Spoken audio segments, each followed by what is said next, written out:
Hello everybody and welcome to a brand new tutorial series. In this series, we're going to be working on a full stack web application using Python and Django and JavaScript and React. Python and Django are obviously going to be handling our backend. They're going to be running the web server, and React and JavaScript are going to be handling our front end, and they're going to be making this fancy web page that you can see right here. Now, I will go into what the kind of idea and project is that we're going to be working on, but I'll just quickly mention that this tutorial series is designed for you to learn a ton. As much as, yes, we're going to be working on a project and you will have something to show from your kind of hours put into watching these videos, this is really just designed to teach you about how these frameworks and kind of modules and all this stuff works, so that if you want to go out and make your own project, you're comfortable doing that and you have the skills and knowledge necessary to do so. This specific project, we're going to be obviously learning about Django, obviously learning about React, and also how we can integrate our project with third-party APIs. Something that's not very easy to do, and well, it's just really good to know because a lot of times when you're making a project, you want to integrate it with Google, or in this case, Spotify, or some other popular companies and have kind of their services working on your app. So anyways, that is the basic idea. Last thing, this is not really designed for beginners. Yes, if you're a beginner, that's totally fine. You can try to follow along, but I would at least recommend you have some general programming experience and you've used Python or JavaScript before. Don't worry about Django and React. I'll explain those from scratch as if you don't know them. But yeah, that is the basic idea. So just to tell you about the project in a little bit more detail, the way this is going to work is it's going to be a collaborative music playing system. So it's a way for a group of people to kind of control the music that's being played in some sense of unity, right?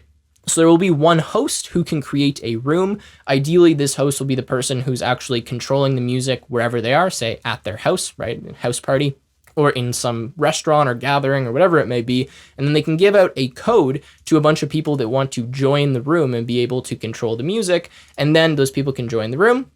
They can vote to skip the song. They can pause the song, play the song. Whatever permissions you give them, that's what they will be able to do. And that will actually physically change the music playing, out of the speaker or out of your phone. It's pretty cool. You can press like a pause or play button and you will see that Spotify on whatever device it is that you have it connected to, even if it's not on the same network, will actually respond to that command. So that's what we're going to be doing. Hopefully you guys are excited about this. And again, can't stress enough how much you are going to learn from this series. So we'll dive in a second, but I need to first thank the sponsor of this video and this series, which is AlgoExpert. AlgoExpert is a coding interview prep platform that has over 100 coding interview questions. It's designed to help you ace your coding interviews and was personally what I used to land an internship at Microsoft and an offer from Shopify. It has full video explanations for each unique coding question and other resources like a data structures crash course and behavioral interview tips. You can check it out from the link in the description and use code TechWithTim for a discount on the platform. All right, so now that we've gone through that, I apologize for the long introduction, but let's talk about what we need to get started. The first thing is we need a code editor. Now, I'm going to be using VS Code. I would highly recommend that you do get VS Code as well, because there's some specific things and some nice extensions and plugins and stuff we'll be using, but you can download that from the link in the description. We're going to need Python, obviously. You can download the latest build from this website. And then we're going to need NPM and Node.js, which again, I'll leave a link in the description. You can download from there. All right, so now that we have all of that stuff downloaded, let's go to VS Code. You can see I've already created a folder here. I've called it React Django Tutorial. And the first thing we're going to do, if you're using VS Code, is install a few extensions. Now, the first extension I want us to get is Prettier. This is just going to make our life a lot easier when we're writing JavaScript and HTML code. You can download that from the extensions pane here and just type in Prettier. Next, what we're going to need from the extensions pane is the Python extension. So you can get that here. You can see it has 26 million downloads. Just type in Python. Then we're going to get the Django extension. Pick whichever one you want, but I'm just going to go with the one that has the most downloads. Then lastly, we want the React extension. So we'll get the ES7, React, Redux, GraphQL, so on, snippets. Didn't mean to press that, but you get the point. Just make our life a little bit easier. And actually, one more. I lied. We're going to get the JavaScript extension as well. You can see I already have these installed, but JavaScript ES6 code snippets, again, just to make our life a little bit easier. All right, so now that we have all of those extensions, what we need to do is actually install a few Python packages specific for Django so that we can actually start using that. So obviously, I'm assuming you have Python installed at this point. If you do, you should also have a tool or command called pip installed. So go to a terminal, whether it's your command prompt, whether it's your terminal on Mac or Linux, or the terminal in VS Code, and type pip and see what happens. Now notice for me, something did happen. I didn't get an error, essentially, that thing popped up. That is good. That's what you want to see. If you're on Mac or Linux and pip isn't working for you, then type pip3. Again, I don't know actually why that's popping up with that command prompt window, but ideally you just want to not get an error when you type these commands. Once you have that and pip is working, then what we're going to do is install Django and install Django REST framework. Now, for some reason your pip command isn't working, I will leave some links in the description to videos that I've created that pretty much show you how to fix pip. They're not called how to fix pip, but I promise they show how to do that, so you can watch those videos and hopefully figure it out. Anyways, once we do that, we're going to type pip install, and then we're going to, oops, if I can get rid of that extra A, and then we're going to type Django and Django REST framework. So separated by spaces, first one Django, and then Django REST framework, and go ahead and press enter. Now here, I don't know again why it's popping up that command prompt for me, but it is, but you could see the command prompt installed those. Make sure that installs, and once you have those installed, we're good to go and we can start using Django. All right, so now we have those modules installed. First thing we're going to do, make some folder somewhere on your desktop or wherever it is that you want to use this. Name it something. Doesn't actually matter what you name it. I've named mine React Django tutorial. Get into that folder from your command prompt. If you're on VS Code, just open up a terminal. You can drag that up from the bottom of the screen. And what we're going to do is we're going to type Django-admin, and then we're going to type start project followed by the name of our project. Django admin should be a command that will work once you've installed Django on your system. All right, so from here, we're going to pick a name. I'm going to pick music_controller as the name of our app or our project, but you can name it whatever you want. So there we go. Now we see we get a folder here, and inside of this folder, we have another folder called the same thing and a file called manage.py. We'll talk about these files specifically later, but just to go through them quickly, we have settings.py. This is where all of the settings for our project are going to be. And kind of this folder right here will be the project folder. And you'll see why that's important in a second, because when we make a Django app, what we actually have is kind of the project, and then we have apps within that project. So this is our project, music controller. The next thing we're going to do is make an app, and an app is what we need to do if we actually want to, say, render something on the screen or have database models or all those kind of things. So now I'm going to say Django admin. Instead of start project, I'm going to type start app, and then I'm going to name my app. Now the first app that I want to create here is going to handle our API. So I'm going to call this one API, but again, call it whatever you'd like. So Django admin, start app API, and actually before I do that, I'm going to CD into this music controller directory because I want this app to be inside of this directory here, not alongside it, right? So not in the same exterior directory.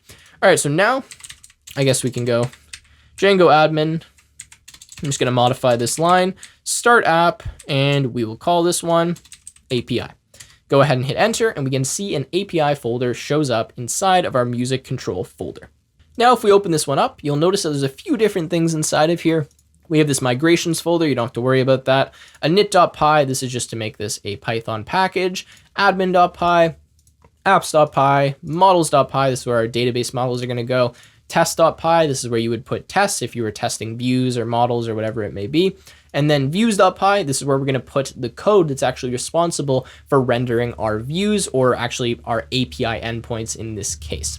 So the first thing we're going to do here is we need to add this app that we just created to our project. So remember, this music controller folder inside of this other music controller folder is kind of our project settings and a project folder in a sense. So inside of here, we're going to go to installed apps, and we're simply going to add the following line, assuming that you called your app API. If you call it something else, then you're going to change wherever you see API to be that name. We're going to say API.apps. This will be the same regardless of what you named it. And then .API config. Now API, make sure that's lowercase on the P and I, and I'll show you where we're getting this from, but we're trying to reference or just add this app, sorry, to the project. So API.apps.API config. Now if we go to API and we have a look at the apps file, here we have API config. This is a class that was automatically created when we created this app. So that's what I'm referencing. I'm saying API, the .apps file, and then the .API config class that you see right there. So that's the way that you can kind of figure out what you need to put here to add the app. Now that we're already here, we're also going to add REST framework, which is another app that we need for our project. So api.apps.api config, and then REST framework. All right, now that we have that, I'm actually just going to show you how we can create our first view and start running this Django server. That's kind of the first steps, I guess, for this video. So we're going to go inside of API, and API is our first app, and inside of here we see views. Now views, this is where we're going to write all of our endpoints. Now what I mean by endpoint is something like, say, /hello or /hi. Like hello would be an endpoint, hi would be an endpoint. An endpoint is just pretty much after the slash, right? It's like a location on the web server that you're going to.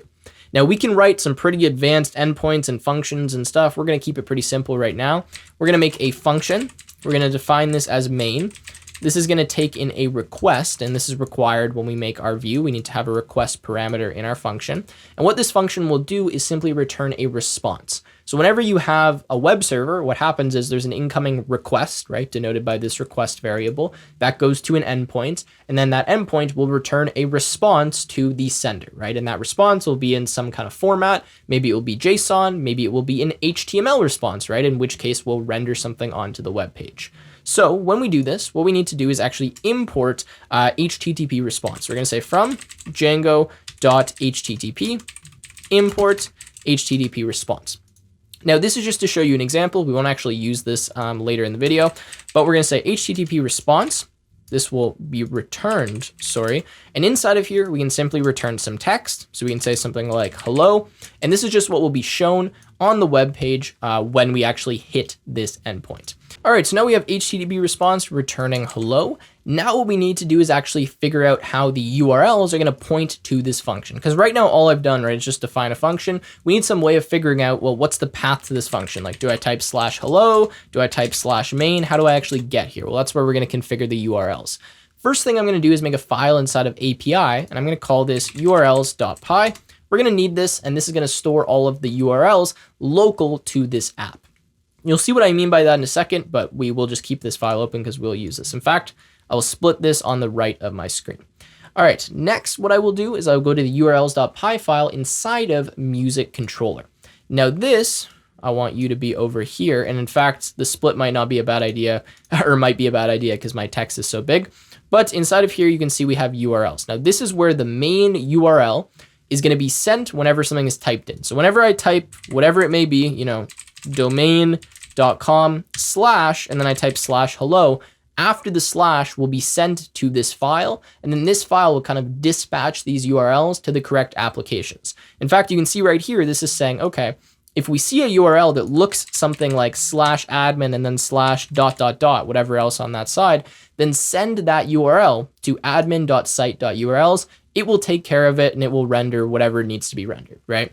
Now we could add something else that says, oh, maybe not admin. Maybe we want to say, hi or something. So now when we hit the endpoint hi, it will dispatch that URL to this file essentially.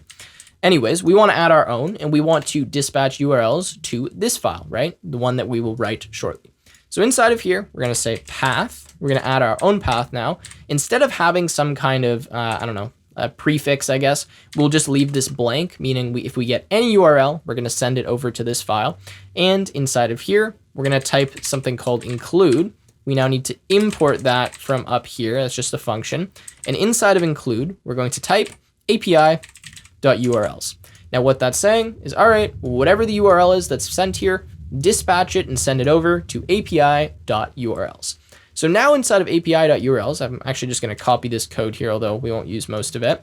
We'll go inside of here, and now we will write some URLs. And instead of including another file, we'll simply point them to this view that we created right here. Or I guess that we'll just point one endpoint because we only have one. But is this the right URLs? No, this is the right URLs file. We can get rid of the import for admin. We can actually get rid of the import for include as well. And we're going to import up here from .views import main, the function that we just wrote. And now what we'll do is we'll have this blank string, and what it will return is main. So what this is saying is if we get a URL that is blank, that doesn't have anything on it, then call the main function and do whatever it says inside the main function. So return hello as an HTTP response. All right, so now that we've done that, what we're going to do is actually run the web server. But before we do that, we need to type in the following command. I'll explain what it does in a second. So Python manage.py and then make migrations. Now, the reason we have to do that is we just have to update the database, and there's actually not really one created right now. That's why we're making migrations, to store the current changes that we've made to this app. Now, we don't need to do this all the time, but whenever we make a change to a model or make a change to the database, we need to run this. Now, the reason we're running this is because this is our first time doing the application, or first time, I guess, booting up the application. So we need to initialize the database. Now, you might be like, what database? We haven't made a database. Django automatically creates one, and it stores some admin related stuff. So whenever we start, we just say Python manage.py, make migrations. Notice no changes detected. Okay, perfect. Then we're going to say Python manage.py, migrate like that. Now that we did that, notice that all this stuff happened. Okay, applying all of these migrations, blah, blah, blah, admin, auth, so on and so forth. Now we're good. We can actually go ahead and run the web server. Again, don't worry if you don't understand why we did that, but now see this db.sqlite3 file has showed up, and that's the database that we need for our application. So now we're going to say Python manage.py run server. This, as it says, is going to run the web server. So we run that. Notice it says, okay, performing checks, all looks good. And this says start development server at, and then this URL. So what I'm going to do is press Control, click on this URL, and notice that what do we get? Oh, we get hello. All right. So that is the HTML that was returned, and that is rendered on the screen. Now let's just have a look at what happens if I change this to be, say, an H1 tag instead. So now H1, and I go ahead and save that. And notice down here that my server is automatically restarting every time I make a save to one of these Python files. Even if I don't change anything and I just do Control S, it should actually rerun. And yeah, it reran right there. So that's something nice about Django. You only have to run the server once unless you make a major change to something like the database models, and it will automatically update for you. But let's go back here. Let's refresh the page. And now we get our nice H1 tag. And notice that it says, hey, we had a GET request at blah, blah, blah, whatever, right? The slash.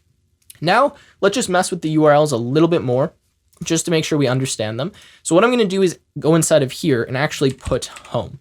So now you'll see what happens. The server is going to restart. When I go here, I actually don't get a page because there's no route to nothing. It's funny, but there's no route to get to nothing. So instead, if I type /home, now notice it brings me to this page. Now, let me just show you again in this main URLs file. I know I'm going kind of fast. What happens if I do something like /API, or actually, sorry, not /API, but API/. What's going to happen now if I try to go to /home? Well, let's run this. And obviously we get a page not found. But now what happens if I go to /API? Well, if I go to /API, we still get nothing found. But now if I go to /API/home, it brings me to hello. So I just wanted to illustrate how this works, but you see we have API/, and then inside of here we have home. So that's saying, okay, whenever we get API/, send the rest of the URL to this file, and then we check inside of here for the rest of the URL, and if we see home, we render this page. Now, just to note, we could technically do something like path, and then just leave this blank, and also make this home, and there we go. Wait, what's happening here? Or sorry, not home, main, my bad, oops. And now if we run this and we go to API/, it brings the same function. So we can have multiple endpoints that go to the same place. But anyways, that is all I wanted to show. So that's actually it for this first video. We're just setting up Django, getting things working, hopefully understanding the basis and getting an idea of what this tutorial series is going to look like. Again, it's going to be a long tutorial series. Please do let me know what you want to see in the comments down below. With that being said, I hope you enjoyed. If you did, make sure to leave a like, subscribe to the channel, and I will see you in the next one.